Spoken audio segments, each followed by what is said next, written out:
वालेकुम सलाम व रहमतुल्लाहि व बरकातुहू। क्या आप बता सकते हैं अल्लाह ताला ने सबसे पहले किस चीज़ को पैदा किया गया? जी, अल्लाह ताला ने सबसे पहले हुजूर सल्लल्लाहु अलैहि वसल्लम के नूर को पैदा किया गया, उसके बाद अर्श आजम को पैदा किया गया और कलम को पैदा किया। क्या आप बता सकते हैं पहले जमीन का कौन सा हिस्सा पैदा किया गया? जी, काबा मुअज्जमा का हिस्सा पैदा किया गया। क्या आप बता सकते हैं दिन और रात में सबसे पहले किसकी पैदाइश हुई? जी, दिन और रात में रात की पैदाइश हुई। क्या आप बता सकते हैं सबसे पहले 7 दिनों में सबसे पहले किसकी पैदाइश हुई? जी, हफ्ते का दिन शनिवार। क्या आप बता सकते हैं चांद और सूरज में सबसे पहले किसको बनाया गया? जी, चांद और सूरज में सूरज को बनाया गया। क्या आप बता सकते हैं सबसे पहले राय खुदा में जिहाद किसने किया? जी, हज़रत इब्राहिम अलैहिस्सलाम ने, जिन्होंने सबसे पहले राय खुदा में जिहाद किया। क्या आप बता सकते हैं सबसे पहले किस जानवर को पैदा किया गया?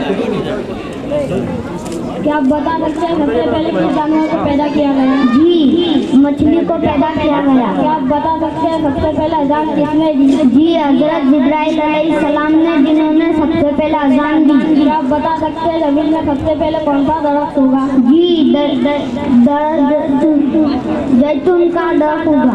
क्या आप बता सकते हैं सबसे पहले सुभान अल्लाह किसने कहा? जी, हज़रत जिब्राइल अलैहिस्सलाम ने, जिन्होंने सबसे पहले सुभान अल्लाह कहा। क्या आप बता सकते हैं सबसे पहले अल्हम्दुलिल्लाह किसने कहा? जी, हज़रत आदम अलैहिस्सलाम ने, जिन्होंने सबसे पहले अल्हम्दुलिल्लाह कहा। अस्सलामु अलैकुम व रहमतुल्लाहि वालेकुम सलाम व रहमतुल्लाहि व बरकातुहू। अस्सलामु अलैकुम व रहमतुल्लाहि व बरकातुहू।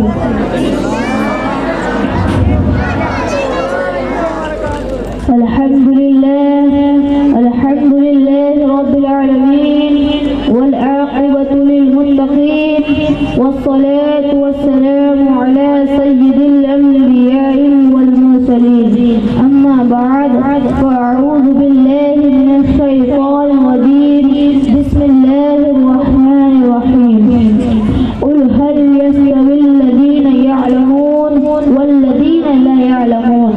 सदक़ल्लाहुल अज़ीम व बल्लगना रसूलुहुन नबियुल करीम व नहनु अला ज़ालिका लमिनश शाहिदीन व शाकिरीन वल्हम्दुलिल्लाहि रब्बिल आलमीन। मेरे प्यारे आका सल्लल्लाहु अलैहि वसल्लम के प्यारे दीवानों, मैंने जिस आयत करीमा को तिलावत करने का शरफ हासिल किया, उसका माना और मतलब बताने से पहले आकाए नामदार, मक्की मदनी ताजदार, दोनों आलम के मालिक व मुख्तार जनाबे अहमद मुस्तफा मोहम्मद मुस्तफा सल्लल्लाहु अलैहि वसल्लम की बारगाह में अपनी गुलामी का सबूत देते हुए वह आवाज बुलंद मैं जिस तरह पढ़ाऊं, मेरे साथ मिलकर पढ़े। अस्सलातु वस्सलामु अलैका या रसूल अल्लाह, अस्सलातु वस्सलामु अलैका या हबीब अल्लाह व अला आलिका व सहाबिका या नूर अल्लाह सल्लल्लाहु तआला अलैहि वसल्लम। वो पूरे लाल हजार पीते हैं, तेरे दिल ए बहार पीते हैं। उस गली का गदा हूँ मैं, जिसमें मांगते ताजदार पीते हैं। कोई क्यों पूछे तेरी बात रजा, तुझसे 6000 पीते हैं, तुझसे 6000 पीते हैं। मुअज़्ज़ज़ शामाईन किराम, अल्लाह तबारक व तआला कुरान मुक़द्दस में इरशाद फरमाता है, कुल हल यस्तविल लज़ीना यअलमून वल लज़ीना ला यअलमून। तुम फरमाओ क्या बराबर है जानने वाले और न जानने वाले? मेरे प्यारे आका सल्लल्लाहु अलैहि वसल्लम के प्यारे दीवानों, इस आयत करीमा के अंदर अल्लाह ताला ने अहले इल्म की फजीलत को बयान फरमाया है, जानने वालों के मकाम और मर्तबे को बयान फरमाया कि वो जिनके पास इल्म मौजूद है और जिनके पास इल्म मौजूद नहीं है, वो दोनों बराबर नहीं हो सकते। जिस तरीके से एक इंसान अनपढ़ होकर, जाहिल होकर अपनी जिंदगी को गुजारता है और एक इंसान तालीम हासिल करने के बाद अपनी जिंदगी को गुजारता है, तो दोनों की जिंदगी के अंदर जमीन और आसमान से भी ज्यादा फर्क होता है। लिहाजा जहालत वो तरीका है, जहालत वो अंधेरा है, जहालत गुमराही का दूसरा नाम है। और इल्म को मेरे प्यारे आका सल्लल्लाहु अलैहि वसल्लम नूर कहा है। अल्लाह के हबीब फरमाते हैं इल्म नूर है कि अंधेरा और उजाला बराबर नहीं हो सकता। इल्म वो दौलत है जिसको कोई चुरा नहीं सकता। इल्म वो दौलत है जितना खर्च किया जाए उतना बढ़ता है। इल्म वो चीज है जो सल्लल्लाहु अलैहि वसल्लम इरशाद फरमाते हैं, जो इल्म की तलाश में निकलता है जन्नत इसकी तलाश में निकला करती है। मेरे प्यारे आका सल्लल्लाहु अलैहि वसल्लम के प्यारे दीवानों, आप अंदाजा फरमाइए, आप गौर से कीजिए, वो इल्म जिस पर कामयाब होने के बाद, वो इल्म को हासिल करने के बाद मजहब का मानने वाला ये चाहता है कि जमाने का जैसे इख्लाफ पैदा हो बस हम ही हक नजर आए और दुनिया के अंदर दूसरा कोई नजर ना आए। मेरे प्यारे आका सल्लल्लाहु अलैहि वसल्लम के प्यारे दीवानों, इस सिलसिले के अंदर कोई टेक्नोलॉजी के हवाले से कोशिश कर रहा है, कोई गन दौलत को जमा करने की कोशिश कर रहा है, कोई इब्तिदा शान शौकत को हासिल करने की कोशिश कर रहा है। इस्लाम ये कहता है कि इसलिए कि इस्लाम ही वो दिन है जिसकी सच्चाई का ऐलान खुद अल्लाह तबारक व तआला फरमा रहा है। जमीन पर कोई दिन ऐसा नहीं जिसकी सच्चाई का ऐलान खुदा कर रहा है सिवाय मजहब इस्लाम की, जिसकी सच्चाई का ऐलान कुरान से सीधा करता है। इन्ना दीन अल इस्लाम, अल्लाह के नजदीक अगर कोई है तो बेशक वो मजहब इस्लाम है। इस्लाम के नजदीक कुरान है, इस्लाम के नजदीक खुदा ला शरीक है। मेरे प्यारे आका सल्लल्लाहु अलैहि वसल्लम के प्यारे दीवानों, दुनिया का हर इंसान कमाने के हवाले से आगे बढ़ने की कोशिश कर रहा है, कोई टेक्नोलॉजी के हवाले से आगे बढ़ने की कोशिश कर रहा है, मगर इस्लाम नहीं बताया कि दुनिया के हथेरे से निकाल कर, दुनिया के बेचैनी से निकाल कर सुकून की दौलत अदा करे, लोगों को हथेरे से निकाल कर ईमान के उजाले पर खड़ा किया जा सके, लोगों को गुनाह और बुराइयों के दलदल से निकाल कर ईमान के उजाले पर खड़ा किया जा सके। इसलिए कि जमाने के अंदर इनकलाब पैदा हो सकता है तो सिर्फ टेक्नोलॉजी की बुनियाद पर नहीं और नहीं सरमाए की बुनियाद पर इनकलाब पैदा हो सकता है। इसलिए कि टेक्नोलॉजी रखने वाला इंसान टेक्नोलॉजी रखने के बावजूद भी वो जानवरों में जिंदगी को गुजार सकता है और दौलत रखने वाला इंसान लोगों पर जुल्म कर सकता है। इसलिए कि इस्लाम को बुलंदी के लिए न टेक्नोलॉजी की जरूरत है और न ही दौलत की, और इस्लाम को न लिबास की और मकान की जरूरत है। इसलिए कि धन दौलत सबको हासिल नहीं हो सकता, न लिबास में टेक्नोलॉजी सबको हासिल नहीं होती है। इस्लाम अगर इनकलाब पैदा करना चाहता है तो इल्म के हवाले से इनकलाब पैदा करना चाहता है, और इल्म वो है इसके बारे में नबी अकरम सल्लल्लाहु अलैहि वसल्लम इरशाद फरमाते हैं, हयातुल इस्लाम व इमादुद्दीन, इल्म इस्लाम की जिंदगी है और दीन का सुकून एक गरीब हो तो वो भी इल्म की दौलत हासिल कर सकता है और एक मालदार हो तो वो भी इल्म की दौलत हासिल कर सकता है। मेरे प्यारे आका सल्लल्लाहु अलैहि वसल्लम के प्यारे दीवानों, दौलत के हवाले से एक मंजिल ऐसी आती है कि इंसान के वहाँ पहुँचने के बाद जी बढ़ जाता है कि अब मुझसे दौलत नहीं समझ आती, मेरे पास इतना माल मौजूद है कि अब मैं उसे संभालने की ताकत नहीं रखता। फिर बैंकों का सहारा लिया जाता है, माल जितना बढ़ जाता है खतरे भी ज्यादा बढ़ते हैं कि माल ऐसी चीज है कि हर जगह पर काम नहीं आ सकती, हर जगह पर मदद नहीं कर सकती, मगर आओ इल्म की दौलत ऐसी दौलत है कि इल्म का मकाम वो अजीब मकाम है कि इंसान का दिल उससे नहीं बढ़ता।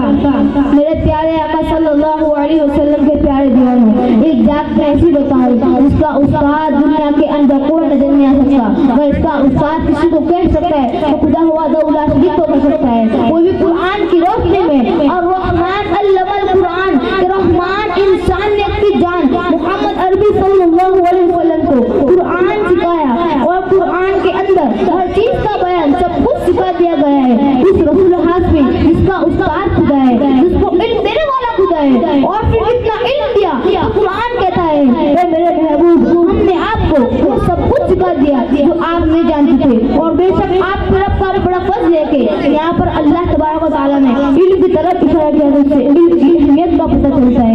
यकीनन दुनिया में इल्म बड़ी अहमियत रखता है, मगर बड़े अफसोस की बात है कि हमने इल्म की अहमियत को भुला दिया है, दुनिया ने हमारे इज्जत को भुला दिया है। प्यारे आका सल्लल्लाहु अलैहि वसल्लम के प्यारे दीवानों, इल्म ना होने का नतीजा ये कि इंसान अपनी जबान से पूरी याद कलमात निकाल देता है। इल्म ना होने का नतीजा ये कि हुजूर आजम सल्लल्लाहु अलैहि वसल्लम और औलिया के ऐसी बात कहते हैं जिससे इस्लाम की हद टूट जाती है और इंसान इस्लाम और ईमान के बाग से निकलकर कुफ्र के खड्डे में पहुंच जाता है। इसलिए कि मुसलमानों से मेरी गुजारिश है कि इल्म सीखे, अपने बच्चों को भी इल्म सिखा और फिर इस पर अमल करे। दोनों जहान में अल्लाह तबारक व तआला तुम्हें इज्जत देगा। अल्लाह ताला आप सबको इल्म हासिल करने की तौफीक अता फरमाए। अस्सलामु अलैकुम व रहमतुल्लाहि व बरकातुहू।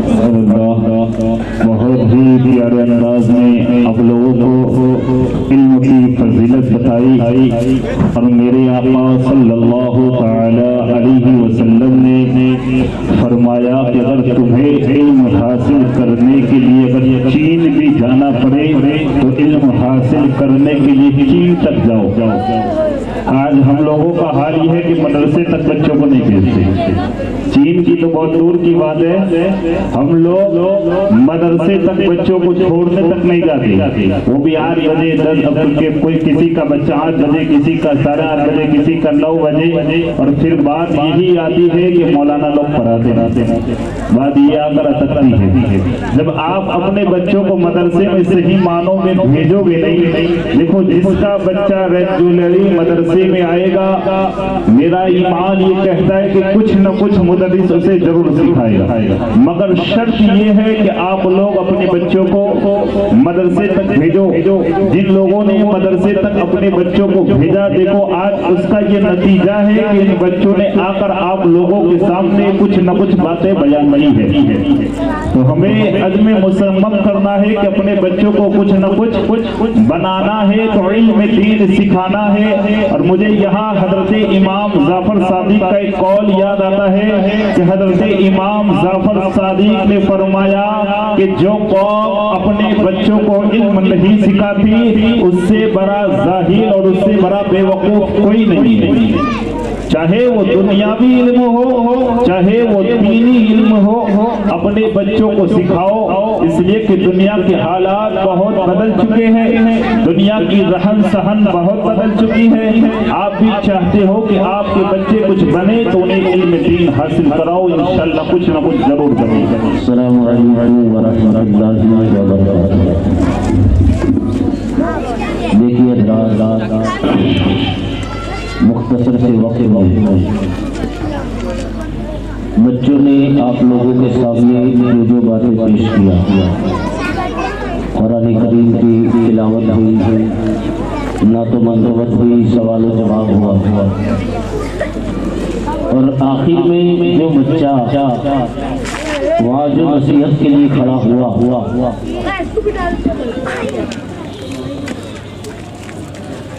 मैं देख रहा था कि हम लोग सुन तो रहे हैं, मगर हमारी जबानों से सुभान अल्लाह, माशाअल्लाह जैसे अल्फाज नहीं निकले। हमारा एक अजीब इत्तेफाक है कि हम 100 ग्राम की जबान हिलाने के बजाय 5 किलो का सर हिला सकते हैं। आप यकीन करें, जो बातें आप लोगों के सामने उस बच्चे ने पेश किया, अल्लाह के हबीब सल्लल्लाहु अलैहि वसल्लम इरशाद फरमाते हैं, इल्म का हासिल करना हर मुसलमान मर्द औरत पर फर्ज है। अल्लाह के रसूल सल्लल्लाहु अलैहि वसल्लम इरशाद फरमाते हैं, इल्म हासिल करो गोरिये से लेकर के कब्र तक। आज हमारी हालत वाकई में जैसे सैयद साहब ने बताया वैसी हमारी हालत है। हम अपने बच्चों को मदरसे तक नहीं पहुंचा रहे। खुदा के लिए इल्म हासिल करवाओ अपने बच्चों को, वक्त की पाबंदी के साथ अपने बच्चों को मदरसों में भेजो।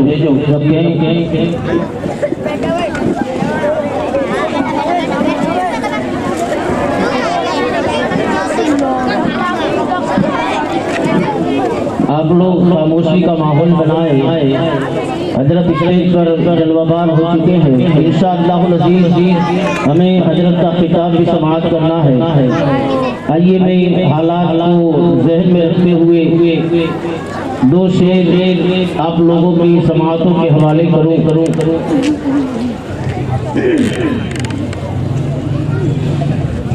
एक मर्तबा हम सभी हजरात मिलकर यानी आका रहमत वाले मुस्तफ़ा सल्लल्लाहु अलैहि वसल्लम की बारगाह अक़दस में झूम झूम कर दरूद पाक पढ़े हैं। अल्लाहुम्मा सल्लि अला सय्यिदिना मौलाना मुहम्मद व अला आलि सय्यिदिना मौलाना मुहम्मद व बारिक व सल्लिम सलातु व सलाम अलैका या सय्यदी या हबीबी या रसूलुल्लाह सल्लल्लाहु तआला अलैहि व आलिहि वसल्लम। देखिएगा हज़रात, आज ये मरहूमी के इसाले सवाब के लिए इस महफिल पाक का इनेकाद किया गया है। मैं दो शेर आप लोगों की समातों के हवाले कर रहा हूँ, समात कीजिएगा। मौत वो पुल है जिससे सभी को, मौत वो पुल है जिससे सभी को एक न एक दिन गुजरना पड़ेगा। मौत वो पुल है जिससे सभी को एक न एक दिन गुजरना पड़ेगा। मौत वो पुल है जिससे सभी को एक न एक दिन गुजरना पड़ेगा। चाहे कमजोर या पहलवा हो, चाहे कमजोर या पहलवा हो, वक्त आएगा मरना पड़ेगा। चाहे कमजोर हो या पहलवा हो, वक्त आएगा मरना पड़ेगा। जब हमें सब लोगों को पता है कि जब हमारा वक्त खत्म हो जाएगा तो हमें जरूर इस दुनिया से जाना है, तो फिर आगे शायर क्या कहता है, समाज कीजिएगा। छोड़ अब फिक्र दुनिया की नादा, कर ले उक़बा की तैयारियां कुछ। छोड़ अब फिक्र दुनिया की नादा, कर ले उक़बा की तैयारियां कुछ। मौत के बाद जाके लहद में, मौत के बाद जाके लहद में, वरना अफसोस करना पड़ेगा। मौत के बाद जाके लहद में, वरना अफसोस करना पड़ेगा। चाहे कमजोरिया पहलवा हो, मौत आएगी मरना पड़ेगा। भाई बीवी बहन बाप माँ से, दोस्त अहबाब कुल खानदां से। भाई बीवी बहन बाप माँ से, दोस्त अहबाब कुल खानदां से। मौत जब तुझको आवाज देगी, मौत जब तुझको आवाज देगी, घर से बाहर निकलना पड़ेगा। मौत जब तुझको आवाज देगी, घर से बाहर निकलना पड़ेगा। चाहे कमजोर या पहलवा हो, मौत आएगी मरना पड़ेगा। आखिरी शेर समाप्त कीजिएगा। गर्म पानी से एक दिल नहा कर, खुशबू का फूल तन पर लगा कर। गर्म पानी से एक दिल नहा कर, खुशबू का फूल तन पर लगा कर। टुकड़ा दो गज कफन का पहन कर, टुकड़ा दो